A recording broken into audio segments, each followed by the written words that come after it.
और एक मन में लगता है हमारे खुद कि यार ये हम क्या कर रहे हैं, और ये जो हमने सोचा है क्या ये कभी पूरा होगा भी कि नहीं होगा। लेकिन फिर मन में ये बात आती है कि नहीं, पूरा होगा। क्यों होगा? क्योंकि हम सच की लड़ाई लड़ रहे हैं। हम किसी से कुछ छीन नहीं रहे, हम हमारा मांग रहे हैं। जो हमारा है हम उसको मांग रहे हैं। फिर ये मन में आए, और वही हमको सच्चाई ही हमको शक्ति देती है। मैं पूरे दिल से आप लोगों के निरंतर इस प्रयास के लिए आप सबको बहुत शुभकामनाएं दूंगा, बहुत बधाई दूंगा कि निरंतर आप लड़ाई मजबूती से लड़ रहे हो और पीछे नहीं हट रहे हो। कोई खड़ा हो, आप अपनी लड़ाई को लड़ रहे हो। और आप इस बात को समझते होंगे, हमारे बड़े बुजुर्ग क्या कहे, जो अपनी लड़ाई लड़ता है भगवान भी उसका साथ देता है, ऊपर वाला उसी का साथ देता है जो अपनी लड़ाई खुद लड़ता है। तो आप अपनी लड़ाई लड़ रहे हो, और मैं आपको कह रहा हूं, बहुत जिम्मेदारी से कह रहा हूं, आप इस लड़ाई में जीत कर आओगे और बहुत मजबूती से जीत के आओगे। हर किसी को दबना पड़ेगा और हर किसी को झुकना पड़ेगा। जो अधिकारी, वो दिन बहुत नजदीक होगा। जो अधिकारी आज आपको आपके जाने से, आपके प्रतिनिधि मंडल के जाने से आपको समय नहीं देते, वो आपकी भर्ती की प्रक्रिया की शुरुआत करने के लिए दस्तखत करेंगे, कागज आगे बढ़ाएंगे। और जो मंत्री, जो सरकार में बैठे हुए नेता आज आपको देख के आंख चुरा के भागते हैं, वो आपका सर्टिफिकेट देने खुद सामने आएंगे कि मुझसे फोटो खिंचाइए।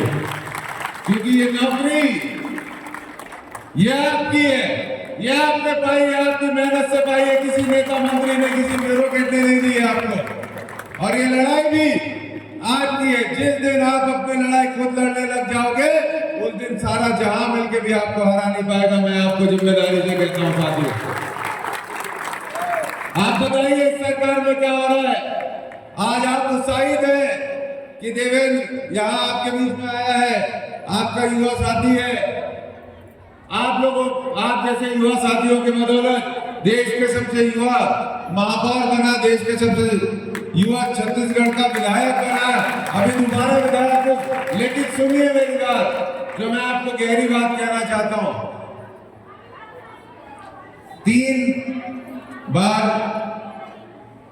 लोकतांत्रिक तरीके से सदन में जाने का मौका मिला, अलग अलग सदन में जाने का मौका मिला, वर्तमान में विधायक हूं। लेकिन मुझे प्रबंधन से, प्रशासन से बात करनी पड़ रही। बात करने के लिए मैं 2 दिन अंचल में बैठा, एक प्रशासन प्रबंधन का आदमी नहीं आया। जब उसको बढ़ाया 5वें दिन, उनको हमारी कुछ मांगे माननी पड़ी, आदि मांगे माननी पड़ी। इस तरीके से लड़ना पड़ रहा है। तो आप ये देखिए क्या सुशासन चल रहा है। सुशासन नहीं चल रहा है, ये पूंजीवाद चल रहा है। ये चाहते हैं कि हम युवा, हम सब लोग दिहाड़ी की मजदूरी करें, श्रमिक बने, कुशल श्रमिक बने। ये हमें सरकारी दफ्तरों में एक रेस्पेक्टेड जॉब करने नहीं देना चाहते। ये चाहते हैं देश का पूरा पैसा, छत्तीसगढ़ का पूरा पैसा कुछ 2, 4, 5 उद्योगपतियों में बढ़ जाए, और यहाँ गरीब हमारा छत्तीसगढ़िया भाई बहन उनके नीचे नौकरी करे, अर्धकुशल श्रमिक बने, कुशल श्रमिक बने, सरकारी दफ्तर पे साहब नहीं बन पाए, उद्योगपति नहीं बन पाए, यंग एंटरप्रेन्योर नहीं बन पाए। इनकी ये सोच है, और इस सोच के खिलाफ लड़ाई है। और ये अन्याय जो हो रहा है, मैं आपको बहुत ज्यादा मेरे भाषण देने की आदत नहीं है, लेकिन मैं आपसे वादा करता हूं, जिस दिन भी आप ये तय कर लोगे कि आप इस लड़ाई में अब थक चुके हो, अब आपको हौसले की जरूरत है, अब आपको चाहिए कि कोई और आपकी लड़ाई को आगे बढ़ाए, तो मैं आपको इस मंच से वचन देता हूं, जितने दिन लग जाए आपके साथ बैठूंगा, आपके साथ खाऊंगा, आपके साथ यही रुकूंगा। और जब आप कहोगे देवेंद्र तुमको हमारे लिए भूखे रहना है, जब आप कहोगे देवेंद्र तुमको हमारे लिए भूखे रहना है, तो देवेंद्र 1 दिन हो, 2 दिन हो, 3 दिन हो आपके लिए भूखा भी यहाँ पर रह सकता है। आपको वादा कर रहा हूं, आप लड़िए, मैं आपकी लड़ाई में साथ हूं। जिस दिन आप थक जाओगे उस दिन याद कर लेना ये भाई पीछे नहीं हटेगा। आप सबको वादा कर रहा हूं। यहाँ पर ये जानकारी में आया कि बहुत सारे साथियों की तबीयत खराब हुई। कितने लोग अस्पताल जा चुके हैं? हाँ?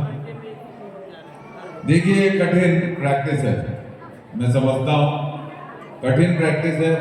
मुझे आपकी चिंता भी हो रही है। मैं ये भी नहीं कह पा रहा हूं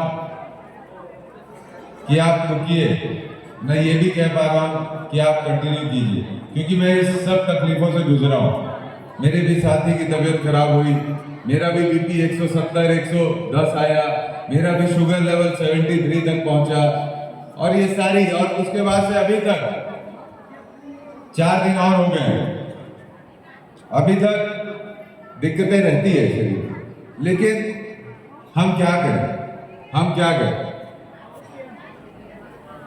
भगत सिंह जी ने कहा है कि बहरों को सुनाई देने के लिए धमाका तेज होना चाहिए।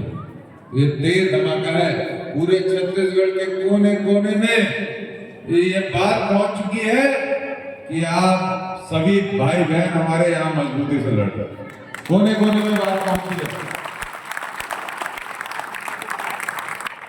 मैं आपसे अपील करूंगा, आपके जितने साथी हैं, रिश्तेदार हैं, दोस्त हैं, जो और अभ्यर्थी हैं, और जो भी लोग युवा हैं, उन तक ये बात सोशल मीडिया के माध्यम से मजबूती से पहुंचाइए। मैं देखता हूं ट्विटर में आपका आंदोलन बहुत मजबूत खड़ा हो रहा है। आप सारे नेताओं को, ब्यूरोक्रेट्स को,